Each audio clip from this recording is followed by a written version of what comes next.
Secretary of State Marco Rubio is in Saudi Arabia today. He's expected to lead a U.S. delegation in talks with Russian officials in an effort to end the war in Ukraine. The Kremlin has confirmed Russian Foreign Minister Sergei Lavrov will attend these talks.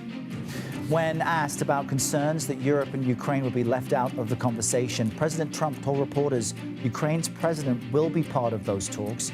He also addressed the urgency to get a deal done. We're moving along. We're trying to get a peace with Russia, Ukraine, and we're working very hard on it.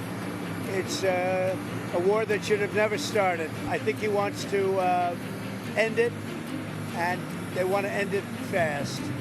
Both of them. And Zelensky wants to end it, too. Let's bring in CBS News White House reporter Willie James Inman for the latest on this. We're all wondering what this means. So what is the White House saying about any potential progress that they're making toward peace between Russia and Ukraine?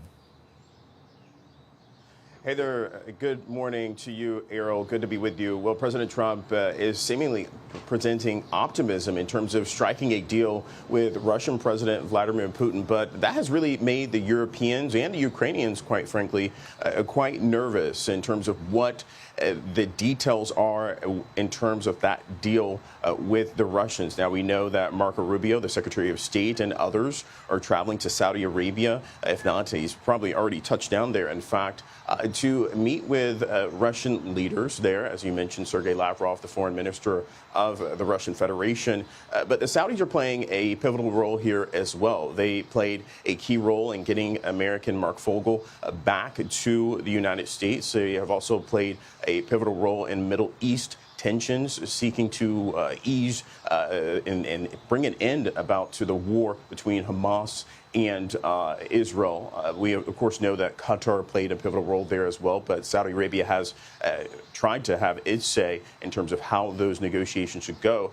But the location is one thing, and the meetings to come is another. President Trump talked about that meeting with Russian President Vladimir Putin. We don't yet have a date for that, but Ukrainians say that they will not have any part of a deal that they are not part of. They're not part of these conversations. They were not invited to this meeting that's happening in Saudi Arabia. But on the other side of things, Keith Kellogg, the president's special envoy for the situation in Ukraine, and that war between Ukraine and Russia, he is set to not only talk with European leaders, but he's also set to talk with Ukrainian leaders as well. So the White House is trying to present this as a two-track conversation, a two-track system in terms of those conversations between the Ukraine side and the Russian side to end this conflict. And Willie James, over the weekend, the president posted to his social media accounts, quote, "He who saves his country does not violate any law." Now, I remember how difficult it was during the first term of the Trump presidency to get the White House to explain his tweets and his messages. So I asked this question with sympathy. Is the White House clarifying what he meant? Because there's a wide range of interpretations.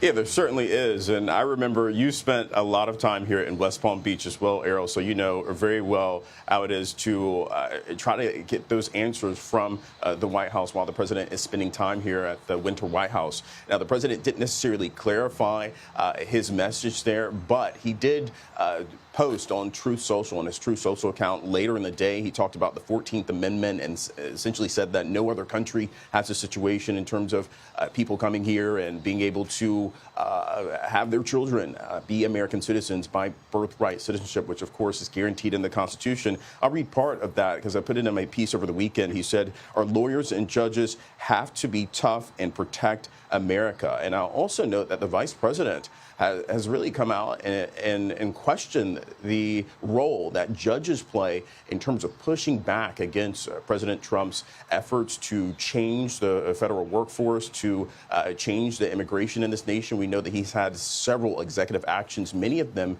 are tied up in court. But this is just, again, one of those cryptic messages that is coming from the president himself. The vice president, though, was much more direct in his tweet that was mentioned last weekend, calling into question the power that judges have to push back against those efforts and those executive actions that President Trump is putting out since he returned to power in the White House. Yeah, good context there. Willie James Inman, we appreciate your reporting. Thank you. Joining us from West Palm Beach.